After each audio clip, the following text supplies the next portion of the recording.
The Red-Headed League. I had called upon my friend, Mr. Sherlock Holmes, one day in the autumn of last year, and found him in deep conversation with a very stout, florid-faced, elderly gentleman with fiery red hair. With an apology for my intrusion, I was about to withdraw when Holmes pulled me abruptly into the room and closed the door behind me. "You could not possibly have come at a better time, my dear Watson," he said cordially. "I was afraid that you were engaged." "So I am, very much so." "Then I can wait in the next room." "Not at all. This gentleman, Mr. Wilson, has been my partner and helper in many of my most successful cases, and I have no doubt that he will be of the utmost use to me in yours also." The stout gentleman half rose from his chair and gave a bob of greeting, with a quick little questioning glance from his small, fat, encircled eyes. "Try the settee," said Holmes, relapsing into his armchair and putting his fingertips together, as was his custom when in judicial moods. "I know, my dear Watson, that you share my love of all that is bizarre and outside the conventions and humdrum routine of everyday life. You have shown your relish for it by the enthusiasm which has prompted you to chronicle, and, if you will excuse my saying so, somewhat to embellish so many of my own little adventures. Your cases have indeed been of the greatest interest to me," I observed. You will remember that I remarked the other day, just before we went into the very simple problem presented by Miss Mary Sutherland, that for strange effects and extraordinary combinations we must go to life itself, which is always far more daring than any effort of the imagination. A proposition which I took the liberty of doubting. You did, doctor, but none the less you must come round to my view, for otherwise I shall keep on piling fact upon fact on you, until your reason breaks down under them and acknowledges me to be right. Now, Mr. Jabez Wilson here has been good enough to call upon me this morning, and to begin a narrative which promises to be one of the most singular which I have listened to for some time. You have heard me remark that the strangest and most unique things are very often connected not with the larger but with the smaller crimes, and occasionally, indeed, where there is room for doubt whether any positive crime has been committed. As far as I have heard, it is impossible for me to say whether the present case is an instance of crime or not, but the course of events is certainly among the most singular that I have ever listened to. Perhaps, Mr. Wilson, you would have the great kindness to recommence your narrative. I ask you not merely because my friend Dr. Watson has not heard the opening part, but also because the peculiar nature of the story makes me anxious to have every possible detail from your lips.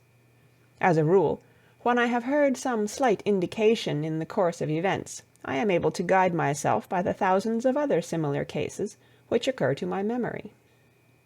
In the present instance, I am forced to admit that the facts are, to the best of my belief, unique. The portly client puffed out his chest with an appearance of some little pride, and pulled a dirty and wrinkled newspaper from the inside pocket of his greatcoat. As he glanced down the advertisement column, with his head thrust forward and the paper flattened out upon his knee, I took a good look at the man, and endeavored, after the fashion of my companion, to read the indications which might be presented by his dress or appearance. I did not gain very much, however, by my inspection. Our visitor bore every mark of being an average, commonplace British tradesman, obese, pompous, and slow. He wore rather baggy grey shepherd's check trousers, a not over-clean black frock-coat, unbuttoned in the front, and a drab waistcoat with a heavy brassy Albert chain, and a square pierced bit of metal dangling down as an ornament. A frayed top hat and a faded brown overcoat with a wrinkled velvet collar lay upon a chair beside him. Altogether, look as I would, there was nothing remarkable about the man save his blazing red head, and the expression of extreme chagrin and discontent upon his features. Sherlock Holmes's quick eye took in my occupation, and he shook his head with a smile as he noticed my questioning glances. Beyond the obvious facts that he has at some time done manual labor, that he takes snuff, that he is a Freemason, that he has been in China, and that he has done a considerable amount of writing lately, I can deduce nothing else." Mr. Jabez Wilson started up in his chair, with his forefinger upon the paper, but his eyes upon my companion. "How, in the name of good fortune, did you know all that, Mr. Holmes?" he asked. "How did you know, for example, that I did manual labor? It's as true as gospel, for I began as a ship's carpenter." "Your hands, my dear sir. Your right hand is quite a size larger than your left. You have worked with it, and the muscles are more developed." "Well, the snuff, then, and the Freemasonry." "I won't insult your intelligence by telling you how I read that, especially as, rather against the strict rules of your order, you use an arc and compass breastpin." "Ah, of course, I forgot that. But the writing?" "What else can be indicated by that right cuff, so very shiny for 5 inches, and the left one with the smooth patch near the elbow where you rested upon the desk?" "Well, but China?" "The fish that you have tattooed immediately above your right wrist could only have been done in China. I have made a small study of tattoo marks, and have even contributed to the literature of the subject. That trick of staining the fish's scales of a delicate pink is quite peculiar to China. When, in addition, I see a Chinese coin hanging from your watch-chain, the matter becomes even more simple." Mr. Jabez Wilson laughed heavily. "Well, I never," said he. "I thought at first that you had done something clever, but I see that there was nothing in it after all." "I begin to think, Watson," said Holmes, "that I make a mistake in explaining. Omne ignotum pro magnifico, you know, and my poor little reputation, such as it is, will suffer shipwreck if I am so candid. Can you not find the advertisement, Mr. Wilson?" "Yes, I have got it now," he answered, with his thick red finger planted halfway down the column. "Here it is. This is what began it all. You just read it for yourself, sir." I took the paper from him and read as follows: "To the Red-Headed League. On account of the bequest of the late Ezekiah Hopkins, of Lebanon, Pennsylvania, USA, there is now another vacancy open which entitles a member of the League to a salary of £4 a week for purely nominal services. All red-headed men who are sound in body and mind and above the age of 21 years are eligible. Apply in person on Monday at 11 o'clock to Duncan Ross, at the offices of the League, 7 Pope's Court, Fleet Street." "What on earth does this mean?" I ejaculated after I had twice read over the extraordinary announcement. Holmes chuckled and wriggled in his chair, as was his habit when in high spirits. "It is a little off the beaten track, isn't it?" said he. "And now, Mr. Wilson, off you go at scratch and tell us all about yourself, your household, and the effect which this advertisement had upon your fortunes. You will first make a note, Doctor, of the paper and the date." "It is the Morning Chronicle of April 27th, 1890, just 2 months ago." "Very good. Now, Mr. Wilson." "Well, it is just as I have been telling you, Mr. Sherlock Holmes," said Jabez Wilson, mopping his forehead. "I have a small pawnbroker's business at Coburg Square, near the city. It's not a very large affair, and of late years it has not done more than just give me a living. I used to be able to keep 2 assistants, but now I only keep 1, and I would have a job to pay him but that he is willing to come for half wages, so as to learn the business." "What is the name of this obliging youth?" asked Sherlock Holmes. "His name is Vincent Spaulding, and he's not such a youth either. It's hard to say his age. I should not wish a smarter assistant, Mr. Holmes, and I know very well that he could better himself and earn twice what I am able to give him. But, after all, if he is satisfied, why should I put ideas in his head?" "Why, indeed? You seem most fortunate in having an employee who comes under the full market price. It is not a common experience among employers in this age. I don't know that your assistant is not as remarkable as your advertisement." "Oh, he has his faults, too," said Mr. Wilson. "Never was such a fellow for photography, snapping away with a camera when he ought to be improving his mind, and then diving down into the cellar like a rabbit into its hole to develop his pictures. That is his main fault, but on the whole he's a good worker. There's no vice in him." "He is still with you, I presume?" "Yes, sir. He and a girl of 14 who does a bit of simple cooking and keeps the place clean. That's all I have in the house, for I am a widower and never had any family. We live very quietly, sir, the three of us, and we keep a roof over our heads and pay our debts, if we do nothing more." The first thing that put us out was that advertisement. Spaulding, he came down into the office just this day 8 weeks, with this very paper in his hand, and he says, "I wish to the Lord, Mr. Wilson, that I was a red-headed man." "Why's that?" I asks. "Why," says he, "here's another vacancy on the League of the Red-Headed Men. It's worth quite a little fortune to any man who gets it, and I understand that there are more vacancies than there are men, so that the trustees are at their wits' end what to do with the money. If my hair would only change color, here's a nice little crib all ready for me to step into." "Why, what is it then?" I asked. You see, Mr. Holmes, I am a very stay-at-home man, and as my business came to me instead of my having to go to it, I was often 3 weeks on end without putting my foot over the doormat. In that way I didn't know much of what was going on outside, and I was always glad of a bit of news." "Have you never heard of the League of the Red-Headed Men?" he asked, with his eyes open. "Never." "Why, I wonder at that, for you are eligible yourself for one of the vacancies." "And what are they worth?" I asked. "Oh, merely a couple of hundred a year, but the work is slight, and it need not interfere very much with one's other occupations."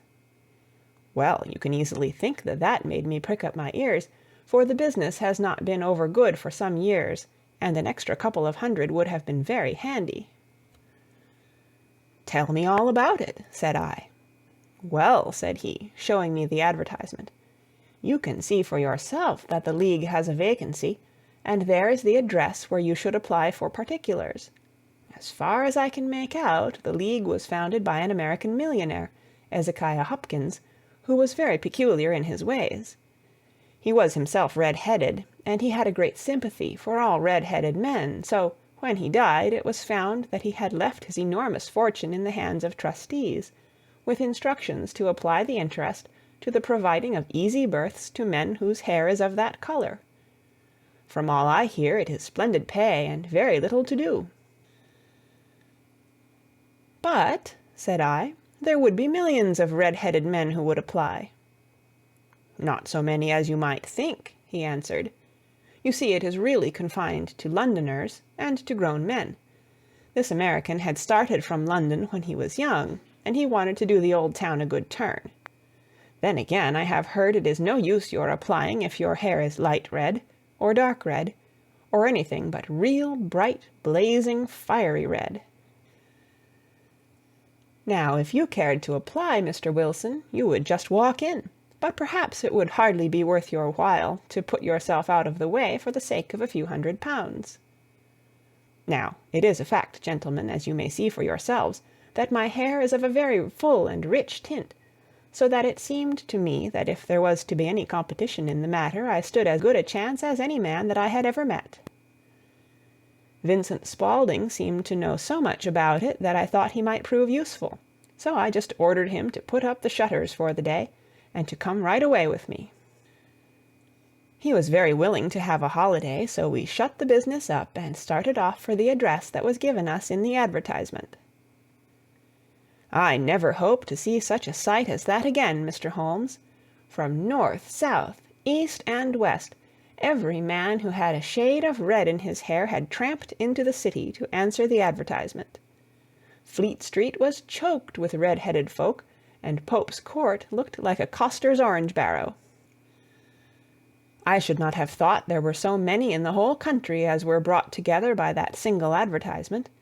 Every shade of colour they were: straw, lemon, orange, brick, Irish setter, liver, clay. But, as Spaulding said, there were not many who had the real vivid flame-coloured tint. When I saw how many were waiting, I would have given it up in despair, but Spaulding would not hear of it. How he did it I could not imagine, but he pushed and pulled and butted until he got me through the crowd and right up to the steps which led to the office. There was a double stream upon the stair, some going up in hope and some coming back dejected, but we wedged in as well as we could, and soon found ourselves in the office. "Your experience has been a most entertaining one," remarked Holmes, as his client paused and refreshed his memory with a huge pinch of snuff. "Pray continue your very interesting statement."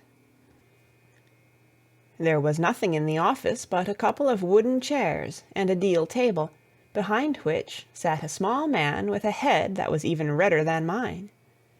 He said a few words to each candidate as he came up, and then he always managed to find some fault in them which would disqualify them. Getting a vacancy did not seem to be such a very easy matter after all. However, when our turn came, the little man was much more favourable to me than to any of the others, and he closed the door as we entered, so that he might have a private word with us. "This is Mr. Jabez Wilson," said my assistant, "and he is willing to fill a vacancy in the League." "And he is admirably suited for it," the other answered. "He has every requirement. I cannot recall when I have seen anything so fine." He took a step backward, cocked his head on one side, and gazed at my hair until I felt quite bashful. Then suddenly he plunged forward, wrung my hand, and congratulated me warmly on my success. "It would be injustice to hesitate," said he. "You will, however, I am sure, excuse me for taking an obvious precaution." With that he seized my hair in both his hands and tugged until I yelled with the pain. "There is water in your eyes," said he as he released me. "I perceive that all is as it should be, but we have to be careful, for we have twice been deceived by wigs and once by paint. I could tell you tales of cobbler's wax which would disgust you with human nature." He stepped over to the window and shouted through it at the top of his voice that the vacancy was filled. A groan of disappointment came up from below, and the folk all trooped away in different directions, until there was not a red head to be seen except my own, and that of the manager. "My name," said he, "is Mr. Duncan Ross, and I am myself one of the pensioners upon the fund left by our noble benefactor. Are you a married man, Mr. Wilson? Have you a family?" I answered that I had not. His face fell immediately. "Dear me," he said gravely, "that is very serious indeed. I am sorry to hear you say that. The fund was, of course, for the propagation and spread of the redheads as well as for their maintenance. It is exceedingly unfortunate that you should be a bachelor." My face lengthened at this, Mr. Holmes, for I thought that I was not to have the vacancy after all, but after thinking it over for a few minutes, he said that it would be all right. "In the case of another," said he, "the objection might be fatal, but we must stretch a point in favor of a man with such a head of hair as yours. When shall you be able to enter upon your new duties?" "Well, it is a little awkward, for I have a business already," said I. "Oh, never mind about that, Mr. Wilson," said Vincent Spaulding. "I should be able to look after that for you." "What would be the hours?" I asked. 10 to 2. Now, a pawnbroker's business is mostly done of an evening, Mr. Holmes, especially Thursday and Friday evening, which is just before payday, so it would suit me very well to earn a little in the mornings. Besides, I knew that my assistant was a good man, and that he would see to anything that turned up. "That would suit me very well," said I. "And the pay?" "Is £4 a week." "And the work?" "Is purely nominal." "What do you call purely nominal?" "Well, You have to be in the office, or at least in the building, the whole time. If you leave, you forfeit your whole position forever. The will is very clear upon that point. You don't comply with the conditions if you budge from the office during that time." "It's only 4 hours a day, and I should not think of leaving," said I. "No excuse will avail," said Mr. Duncan Ross. "Neither sickness, nor business, nor anything else. There you must stay, or you lose your billet." "And the work?" "Is to copy out the Encyclopaedia Britannica. There is the first volume of it in that press. You must find your own ink, pens, and blotting paper, but we provide this table and chair. Will you be ready tomorrow?" "Certainly," I answered. "Then good-bye, Mr. Jabez Wilson, and let me congratulate you once more on the important position which you have been fortunate enough to gain."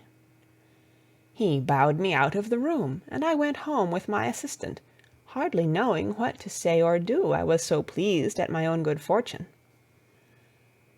Well, I thought over the matter all day, and by evening I was in low spirits again, for I had quite persuaded myself that the whole affair must be some great hoax or fraud, though what its object might be I could not imagine. It seemed altogether past belief that anyone could make such a will, or that they would pay such a sum for doing anything so simple as copying out the Encyclopaedia Britannica. Vincent Spaulding did what he could to cheer me up, but by bedtime I had reasoned myself out of the whole thing. However, in the morning I determined to have a look at it anyhow, so I bought a penny bottle of ink, and with a quill pen and 7 sheets of foolscap paper I started off for Pope's Court. Well, to my surprise and delight, everything was as right as possible. The table was set out ready for me, and Mr. Duncan Ross was there to see that I got fairly to work.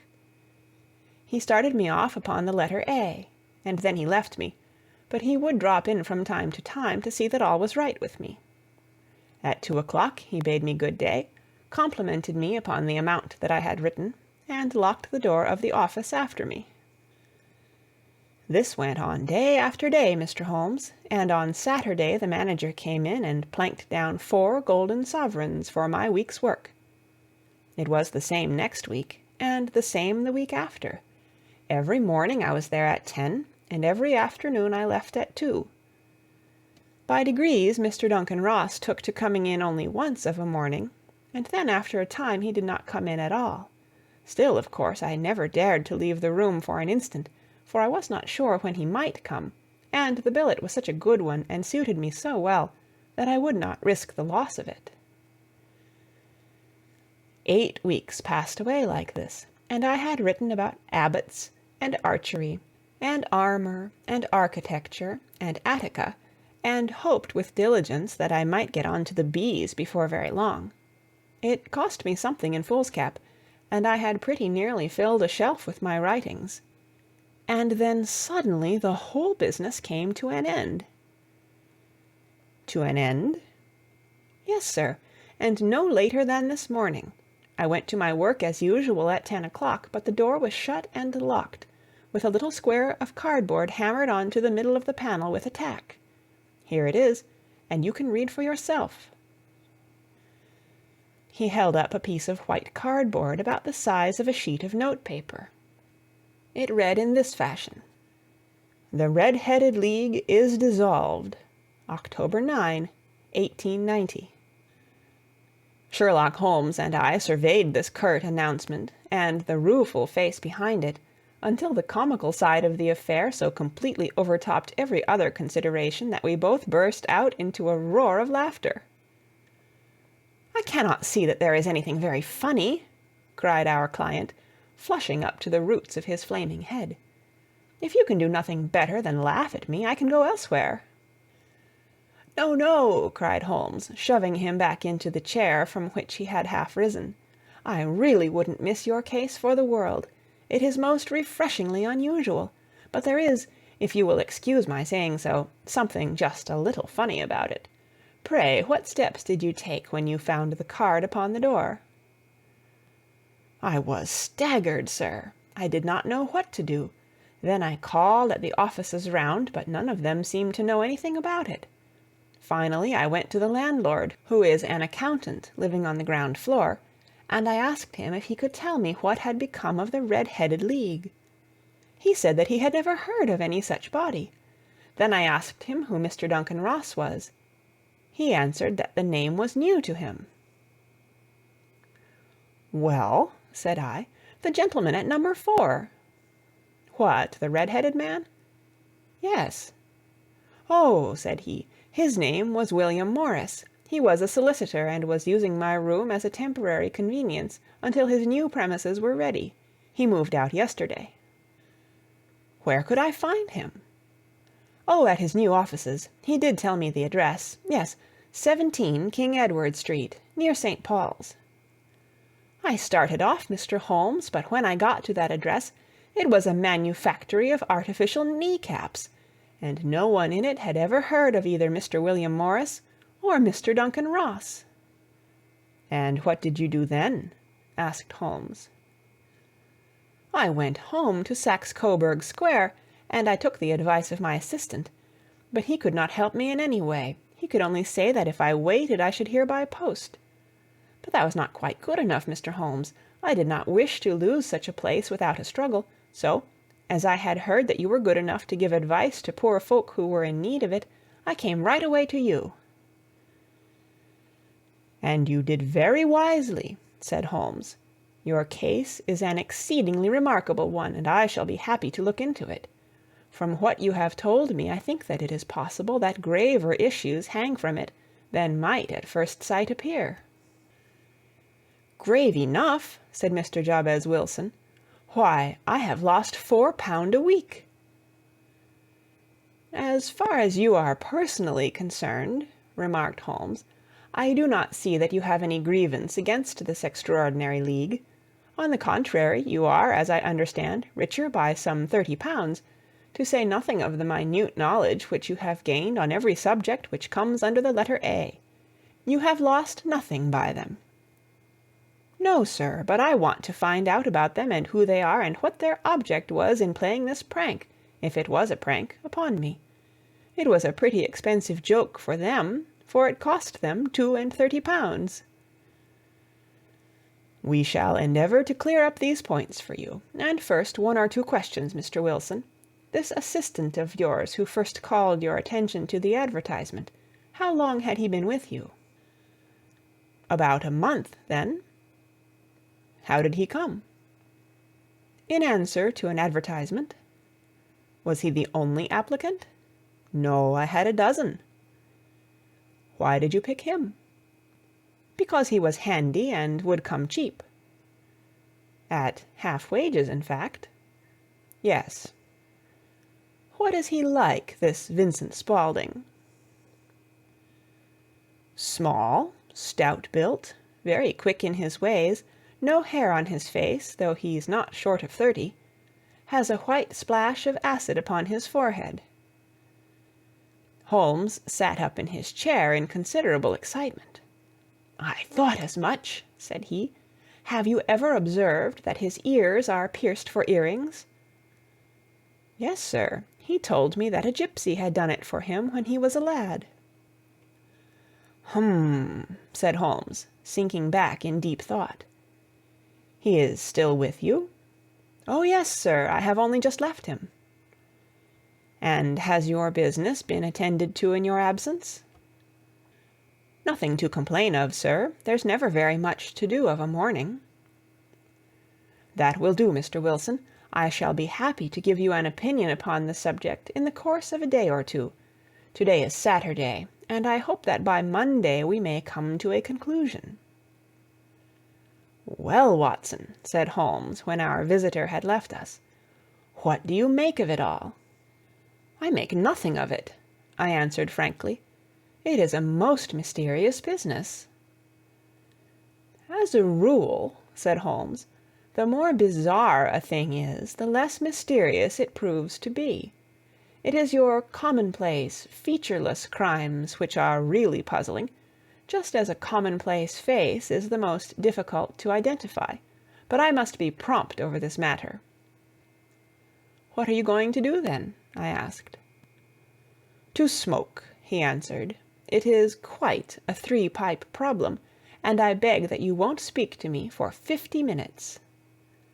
He curled himself up in his chair, with his thin knees drawn up to his hawk-like nose, and there he sat with his eyes closed, and his black clay pipe thrusting out like the bill of some strange bird.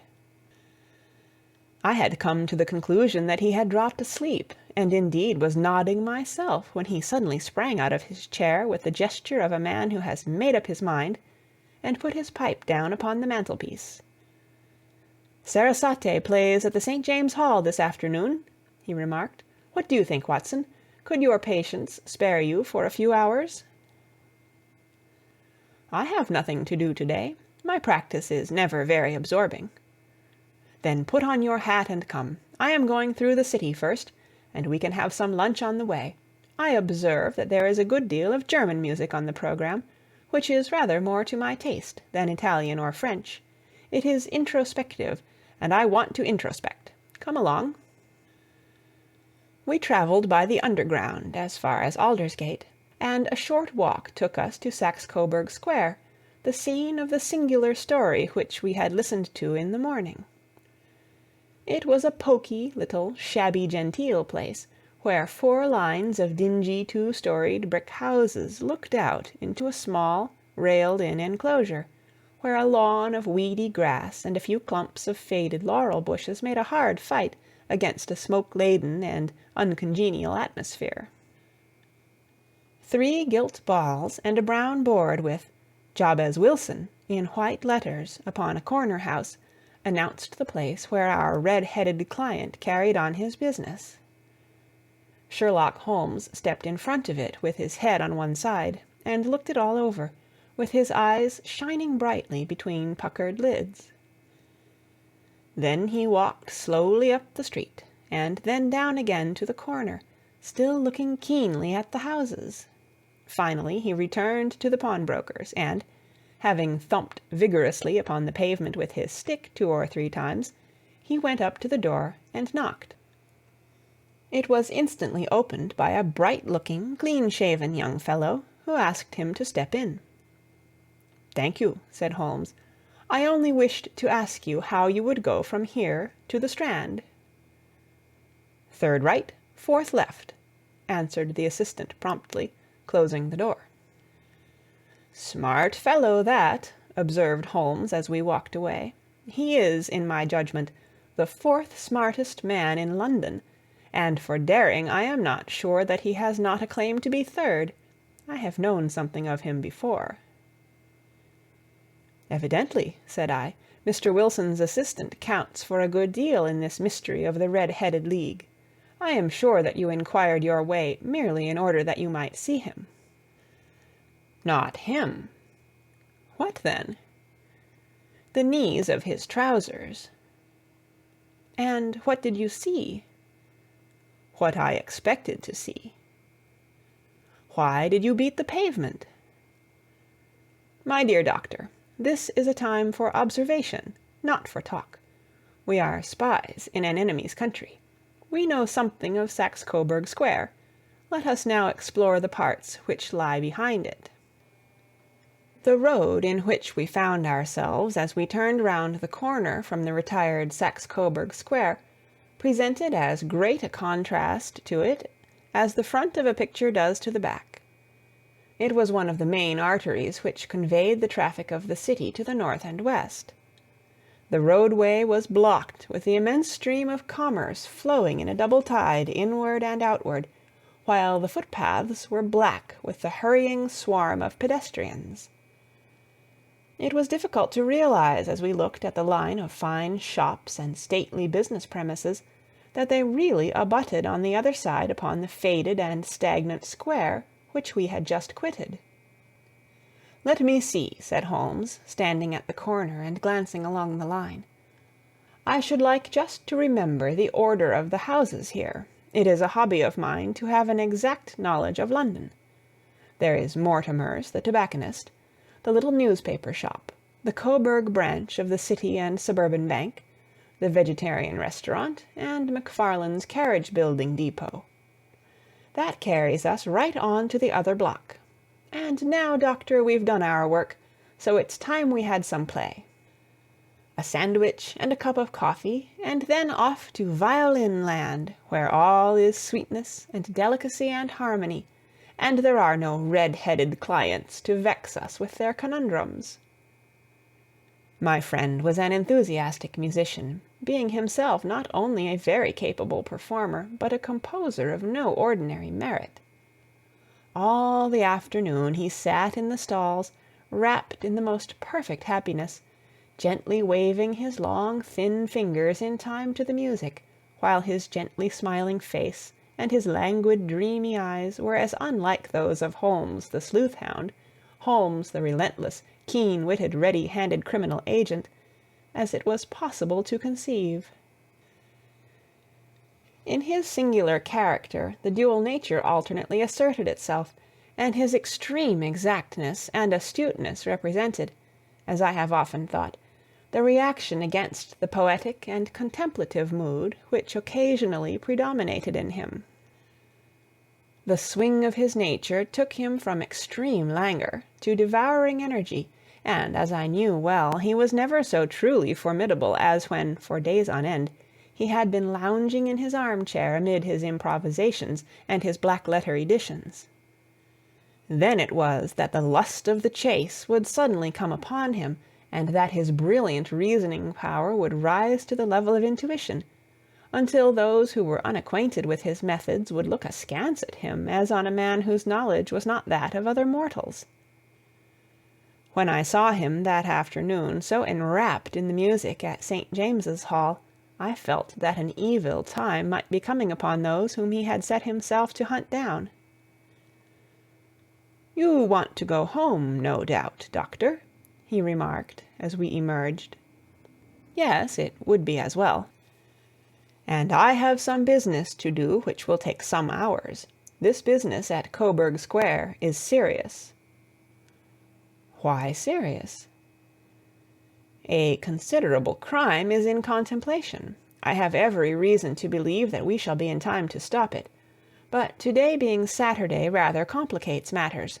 I shall want your help tonight." "At what time?" 10 will be early enough." "I shall be at Baker Street at 10."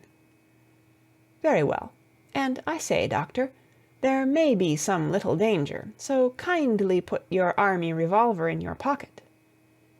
He waved his hand, turned on his heel, and disappeared in an instant among the crowd. I trust that I am not more dense than my neighbors, but I was always oppressed with a sense of my own stupidity in my dealings with Sherlock Holmes. Here I had heard what he had heard, I had seen what he had seen, and yet from his words it was evident that he saw clearly not only what had happened, but what was about to happen, while to me the whole business was still confused and grotesque.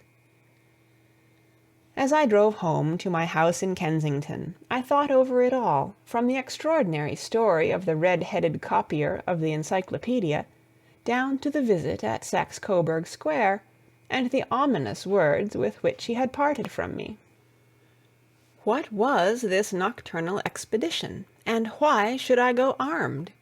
Where were we going, and what were we to do? I had the hint from Holmes that this smooth-faced pawnbroker's assistant was a formidable man, a man who might play a deep game. I tried to puzzle it out, but gave up in despair, and set the matter aside until night should bring an explanation. It was 9:15 when I started from home and made my way across the park, and so through Oxford Street to Baker Street. 2 hansoms were standing at the door, and as I entered the passage I heard the sound of voices from above. On entering his room I found Holmes in animated conversation with 2 men, one of whom I recognized as Peter Jones, the official police agent, while the other was a long, thin, sad-faced man, with a very shiny hat, and an oppressively respectable frock-coat.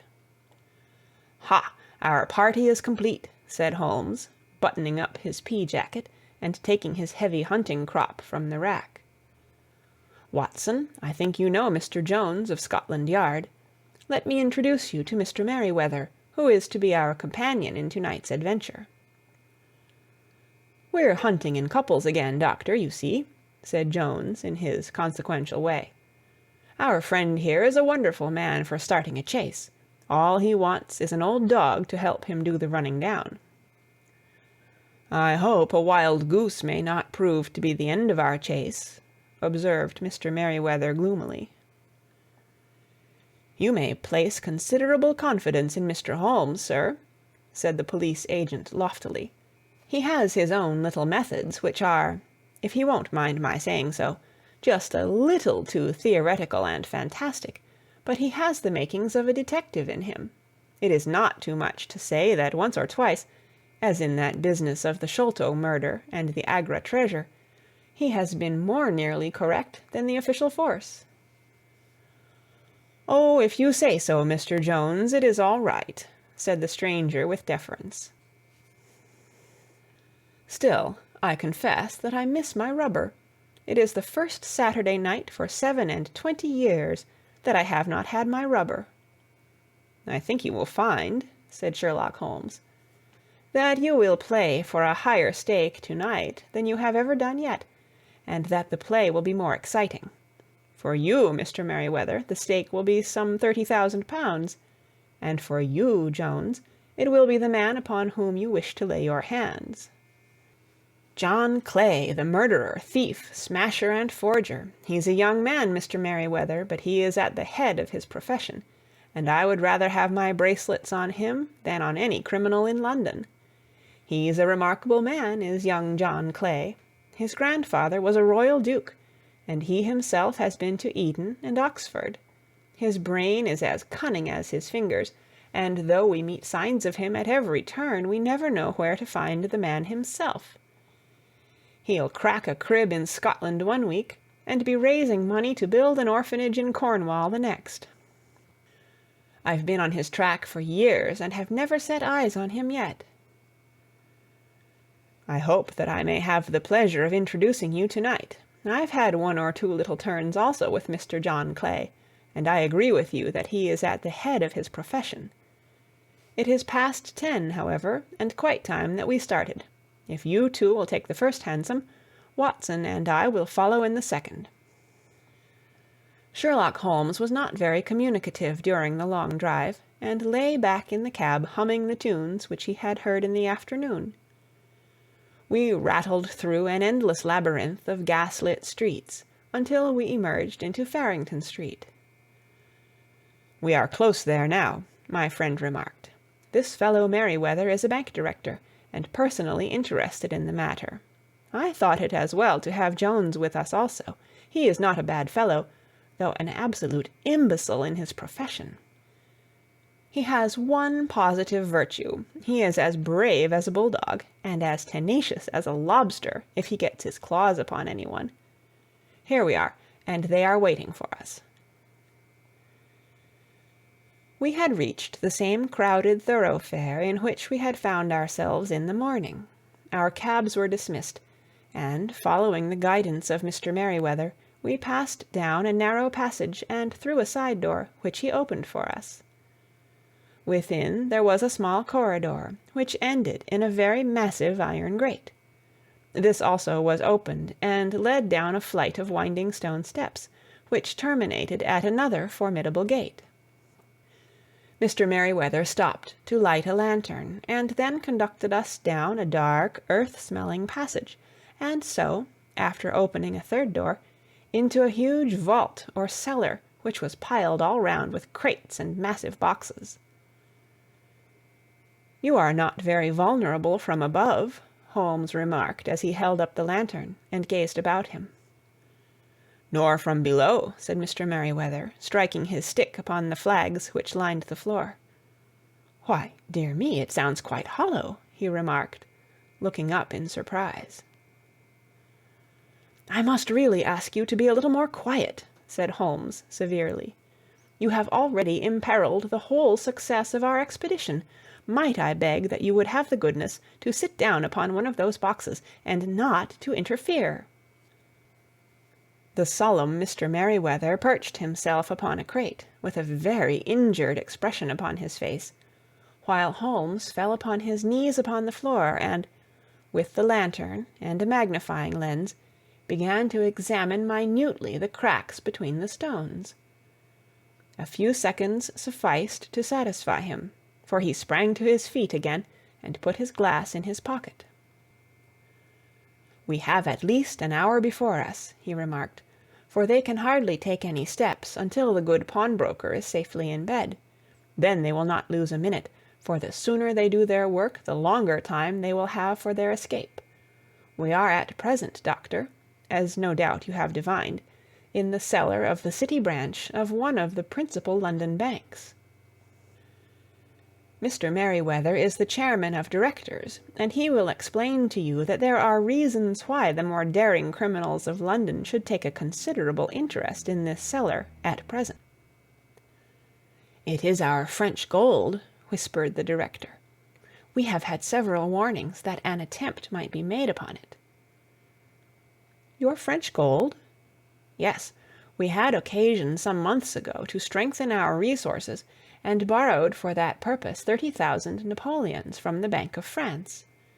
It has become known that we have never had an occasion to unpack the money, and that it is still lying in our cellar. The crate upon which I sit contains 2,000 Napoleons, packed between layers of lead foil. Our reserve of bullion is much larger at present than is usually kept in a single branch office, and the directors have had misgivings upon the subject." "Which were very well justified," observed Holmes. "And now it is time that we arranged our little plans. I expect that within an hour matters will come to a head. In the meantime, Mr. Merryweather, we must put the screen over that dark lantern." "And sit in the dark?" "I am afraid so. I had brought a pack of cards in my pocket, and I thought that, as we were a partie carrée, you might have your rubber after all. But I see that the enemy's preparations have gone so far that we cannot risk the presence of a light. And first of all we must choose our positions. These are daring men, and though we shall take them at a disadvantage, they may do us some harm unless we are careful. I shall stand behind this crate, and do you conceal yourselves behind those. Then, when I flash a light upon them, close in swiftly. If they fire, Watson, have no compunction about shooting them down." I placed my revolver, cocked, upon the top of the wooden case behind which I crouched. Holmes shot the slide across the front of his lantern, and left us in pitch darkness. Such an absolute darkness as I have never before experienced. The smell of hot metal remained to assure us that the light was still there, ready to flash out at a moment's notice. To me, with my nerves worked up to a pitch of expectancy, there was something depressing and subduing in the sudden gloom, and in the cold, dank air of the vault. "They have but one retreat," whispered Holmes. "That is back through the house into Saxe-Coburg Square. I hope that you have done what I asked you, Jones." "I have an inspector and 2 officers waiting at the front door." "Then we have stopped all the holes, and now we must be silent and wait." What a time it seemed! From comparing notes afterwards, it was but an hour and a quarter, yet it appeared to me that the night must have almost gone, and the dawn be breaking above us. My limbs were weary and stiff, for I feared to change my position, yet my nerves were worked up to the highest pitch of tension, and my hearing was so acute that I could not only hear the gentle breathing of my companions, but I could distinguish the deeper, heavier in-breath of the bulky Jones from the thin, sighing note of the bank director. From my position I could look over the case in the direction of the floor. Suddenly my eyes caught the glint of a light. At first it was but a lurid spark upon the stone pavement. Then it lengthened out until it became a yellow line, and then, without any warning or sound, a gash seemed to open, and a hand appeared, a white, almost womanly hand, which felt about in the center of the little area of light. For a minute or more the hand, with its writhing fingers, protruded out of the floor. Then it was withdrawn as suddenly as it appeared, and all was dark again save the single lurid spark, which marked a chink between the stones. Its disappearance, however, was but momentary. With a rending, tearing sound, one of the broad white stones turned over upon its side, and left a square gaping hole, through which streamed the light of a lantern. Over the edge there peeped a clean-cut, boyish face, which looked keenly about it, and then, with a hand on either side of the aperture, drew itself shoulder-high and waist-high, until one knee rested upon the edge. In another instant he stood at the side of the hole and was hauling after him a companion, lithe and small like himself, with a pale face and a shock of very red hair. "It's all clear," he whispered. "Have you the chisel and the bags?" "Great Scott! Jump, Archie, jump, and I'll swing for it." Sherlock Holmes had sprung out and seized the intruder by the collar. The other dived down the hole, and I heard the sound of rending cloth as Jones clutched at his skirts. The light flashed upon the barrel of a revolver, but Holmes's hunting crop came down on the man's wrist, and the pistol clinked upon the stone floor. "It's no use, John Clay," said Holmes blandly. "You have no chance at all." "So I see," the other answered, with the utmost coolness. "I fancy that my pal is all right, though I see you have got his coat-tails." "There are 3 men waiting for him at the door," said Holmes. "Oh, indeed. You seem to have done the thing very completely. I must compliment you." "And I you," Holmes answered. "Your red-headed idea was very new and effective." "You'll see your pal again presently," said Jones. "He's quicker at climbing down holes than I am. Just hold out while I fix the derbies." "I beg that you will not touch me with your filthy hands," remarked our prisoner as the handcuffs clattered upon his wrists. "You may not be aware that I have royal blood in my veins. Have the goodness also, when you address me, always to say 'sir' and 'please.'" "All right," said Jones, with a stare and a snigger. "Well, would you please, sir, march upstairs, where we can get a cab to carry your highness to the police station?" "That is better," said John Clay serenely. He made a sweeping bow to the 3 of us and walked quietly off in the custody of the detective. "Really, Mr. Holmes," said Mr. Merryweather as we followed them from the cellar, "I do not know how the bank can thank you or repay you. There is no doubt that you have detected and defeated, in the most complete manner, one of the most determined attempts at bank robbery that have ever come within my experience." "I have had 1 or 2 little scores of my own to settle with Mr. John Clay," said Holmes. "I have been at some small expense over this matter, which I shall expect the bank to refund, but beyond that I am amply repaid by having had an experience which is in many ways unique, and by hearing the very remarkable narrative of the Red-Headed League.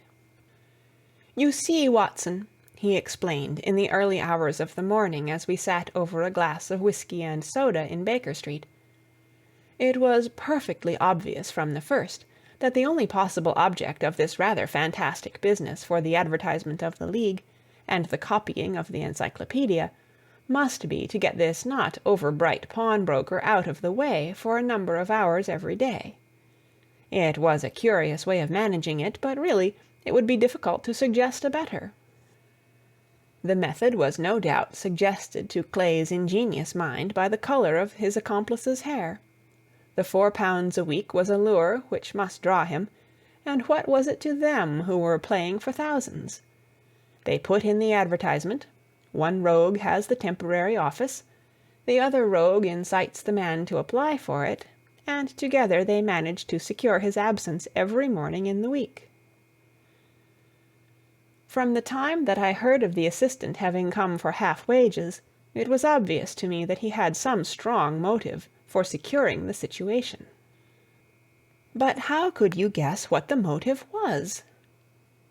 Had there been a woman in the house, I should have suspected a mere vulgar intrigue. That, however, was out of the question. The man's business was a small one, and there was nothing in his house which could account for such elaborate preparations and such an expenditure as they were at. It must, then, be something out of the house. What could it be? I thought of the assistant's fondness for photography, and his trick of vanishing into the cellar. The cellar! There was the end of this tangled clue. Then I made inquiries as to this mysterious assistant, and found that I had to deal with one of the coolest and most daring criminals in London. He was doing something in the cellar, something which took many hours a day for months on end. What could it be, once more? I could think of nothing save that he was running a tunnel to some other building.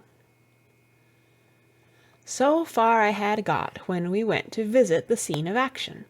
I surprised you by beating upon the pavement with my stick. I was ascertaining whether the cellar stretched out in front or behind. It was not in front. Then I rang the bell, and as I hoped, the assistant answered it. We have had some skirmishes, but we had never set eyes upon each other before. I hardly looked at his face. His knees were what I wished to see. You must yourself have remarked how worn, wrinkled, and stained they were. They spoke of those hours of burrowing. The only remaining point was what they were burrowing for. I walked round the corner, saw the City and Suburban Bank abutted on our friend's premises, and felt that I had solved my problem. When you drove home after the concert, I called upon Scotland Yard and upon the chairman of the bank directors, with the result that you have seen. And how could you tell that they would make their attempt tonight? I asked. Well, when they closed their League offices, that was a sign that they cared no longer about Mr. Jabez Wilson's presence. In other words, that they had completed their tunnel. But it was essential that they should use it soon, as it might be discovered, or the bullion might be removed. Saturday would suit them better than any other day, as it would give them 2 days for their escape. For all these reasons I expected them to come tonight. You reasoned it out beautifully, I exclaimed in unfeigned admiration. It is so long a chain, and yet every link rings true. It saved me from ennui, he answered, yawning. Alas, I already feel it closing in upon me. My life is spent in one long effort to escape from the commonplaces of existence. These little problems help me to do so. And you are a benefactor of the race, said I. He shrugged his shoulders. Well, perhaps after all it is of some little use, he remarked. L'homme, c'est rien, l'oeuvre c'est tout, as Gustave Flaubert wrote to George Sand. End of Adventure Number 2. Read by Kara Schallenberg, www.kray.org, on September 24th, 2006, in Oceanside, California.